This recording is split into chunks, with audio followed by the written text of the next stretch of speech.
Do you have a contractor that's botching the work on your home?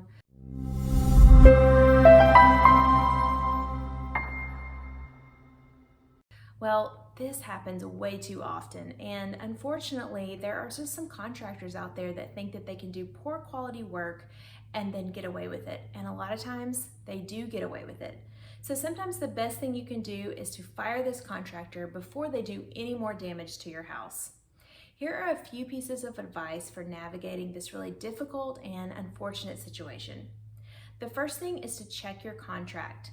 So a lot of homeowners don't realize that there are contractual penalties for firing a contractor before the work is done or the bill is paid. So you'll really want to read through that contract and see where it is that a contractor has not held up their end of your agreement.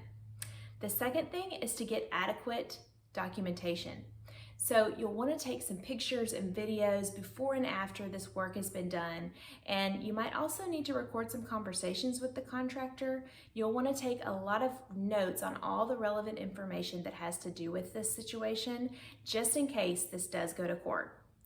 The third piece of advice is to consider hiring a mediation company.